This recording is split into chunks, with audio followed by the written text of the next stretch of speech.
Hello भाई और भौणी मैंने आपण को वीडियो रे पोस्ट ऑफिस जीडीए रेजुमेंट विषय रे आपण मानन कहबी।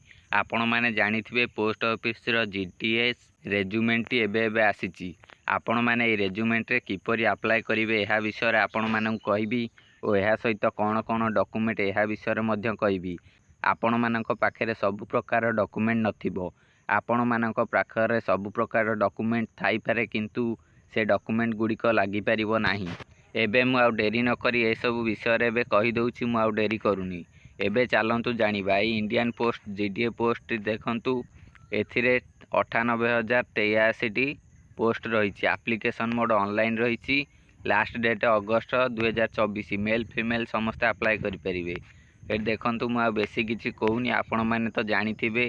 देखंतु सिलेक्शन प्रोसेस किपरि हबो। प्रथमे आपनकर गोटे राइटन एग्जामिनेशन हबो। या परे स्किल टेस्ट हबनी। तापरे डॉक्यूमेंट वेरिफिकेशन हबो। या पर देखंतु application fees general EWS OBC कर 100 female candidate free SC ST free एमानकु कोनोसी प्रकार फीस दबाक पड़िबनी। या पर देखंतु आपनकर कोन कोन डॉक्यूमेंट लागिबो। प्रथमे रहिछि क्वालिफिकेशन सर्टिफिकेट। क्वालिफिकेशन सर्टिफिकेट लागिबो आपण 10th 12th +3 ए सबुरो क्वालिफिकेशन सर्टिफिकेट। या पर certificate indicating the date of birth. आपणकर से सर्टिफिकेट रे आपणकर डेट ऑफ बर्थ रहिथिबा दरकार। नहले आपण मानकु डेट ऑफ बर्थ रो प्रूफ दबाकू पड़िबो। या सहित आपणकर दुईटी कलर पासपोर्ट साइज फोटो। या पर कास्ट सर्टिफिकेट। ए कास्ट सर्टिफिकेट आपणक पाखे नथिबो।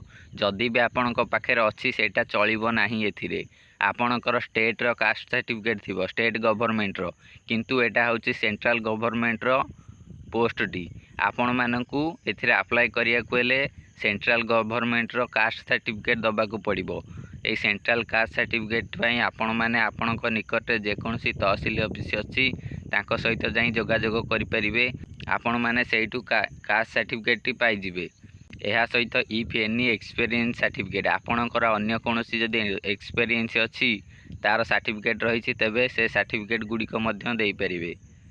आपण को जहाँ जहाँ कहली यही सब डॉक्यूमेंट गुड़िक लागिबो।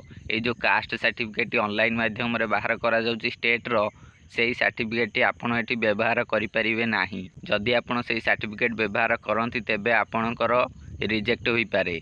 आपण सेंट्रल गवर्नमेंट रो कास्ट सर्टिफिकेट व्यवहार करंतु। से कास्ट सर्टिफिकेट द्वारा आपण माने एथिरे आवेदन करि परिबे। एथि पय आपण आपणकर जो तहसील ऑफिस अछि सेठी जानतु तांको सहित जोगाजोग करंतु। आपणकर कास्ट सर्टिफिकेट सेइठो आपण मानकु मिलि जिवो। एहा पर आपण एथिरे अप्लाई करि परिबे। देखंतु अप्लाई होछि जुलाई रु लास्ट डेट रहिछि अगस्त रे। जुलाई रु स्टार्ट होबो अगस्त रे शेष होबो। आपण माने एहा भितरे आपण ए सब करि नियंतु। एबे चलंतु अप्लाई किपरि होबो जानि नबा। ए पर्यंत एथिरे अप्लाई प्रोसेस आरंभ होइनी। जेबे अप्लाई प्रोसेस आरंभ होबो मु आपण मानकु जणे देबी।